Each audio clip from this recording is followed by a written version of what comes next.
Assalamualaikum warahmatullahi wabarakatuh. Selamat datang kembali pada video Learning Journal kali ini. Pada pertemuan ke-13 mata kuliah Teknik Reportase dan Investigasi Berita berlangsung sedikit berbeda. Tidak ada kelas, tidak ada perkuliahan daring. Seluruh mahasiswa justru diarahkan untuk turun langsung ke lapangan melanjutkan proyek investigasi masing-masing. Saya yang tergabung dari kelompok 2 sedang menelusuri isu mengenai dugaan ketidaktepatan sasaran beasiswa KIP kuliah. Dalam video Learning Journal kali ini, saya, Aisyah Nur Hakim, akan membagikan perkembangan proses investigasi yang kami lakukan sepanjang minggu ini. Berikut laporan lengkapnya. Isu penyaluran KIP kuliah sebenarnya sudah lama ramai diperbincangkan, khususnya di kalangan mahasiswa. Banyak cerita yang beredar bahwa penerima beasiswa justru bukan mereka yang benar-benar membutuhkan. Sebaliknya, mahasiswa dengan kondisi ekonomi yang lebih berat justru tidak lolos proses seleksi. Karena kabar ini kebanyakan datang dari obrolan informal dan opini pribadi, kelompok kami merasa perlu untuk memisahkan persepsi dari fakta. Apakah memang ada ketidaktepatan sasaran? Atau isu ini hanya berkembang tanpa dasar data yang kuat? Pertanyaan inilah yang menjadi titik awal investigasi kami. Setelah menentukan isu, langkah berikutnya adalah mengerucutkan arah investigasi. Kelompok kami memutuskan untuk menelusuri 3 hal utama. Yang pertama, mekanisme kampus dalam menyeleksi penerimaan KIP kuliah. Lalu yang kedua, kondisi para penerima.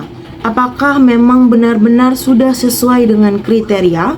Yang ketiga, pengalaman mahasiswa yang tidak lolos untuk mencari celah yang mungkin terjadi dalam verifikasi. Dengan fokus tersebut, kami berharap bisa melihat gambaran yang lebih utuh, tidak hanya dari satu pihak, tetapi dari semua sisi yang terlibat. Minggu ini menjadi minggu yang lumayan sibuk, karena seluruh data harus dikumpulkan langsung melalui observasi dan juga wawancara. Kami memulai investigasi dengan mendatangi pihak kampus untuk mendapatkan penjelasan resmi mengenai tahapan seleksi KIP kuliah, termasuk bagaimana kampus memastikan data ekonomi mahasiswa itu benar-benar valid. Setelah itu, kami bergerak ke mahasiswa penerima KIP. Dari mereka, kami belajar tentang kondisi keluarga, bagaimana beasiswa dapat membantu biaya pendidikan mereka, hingga perubahan yang mereka rasakan setelah menerima bantuan. Wawancara ini memberi gambaran apakah profil penerima sudah sesuai dengan kriteria yang berlaku. Kami juga menemui pengurus FKBM KIPK. Dari organisasi ini, kami mendapatkan penjelasan tentang pendampingan dan pengawasan terhadap mahasiswa penerima, serta apakah pernah ada laporan dugaan ketidaktepatan sasaran. Untuk melihat sisi lain dari isu ini, kami pun mewawancarai mahasiswa yang pernah mendaftar namun dinyatakan tidak lolos. Cerita mereka membantu kami memahami faktor apa yang menjadi penyebab penolakan dan apakah ada kemungkinan data yang tidak terbaca atau kendala administratif. Tidak berhenti sampai di situ, kami berbicara dengan salah satu orang tua penerima KIP untuk memastikan kondisi ekonomi keluarga dan mencari tahu bagaimana bantuan ini berdampak dari perspektif orang tua.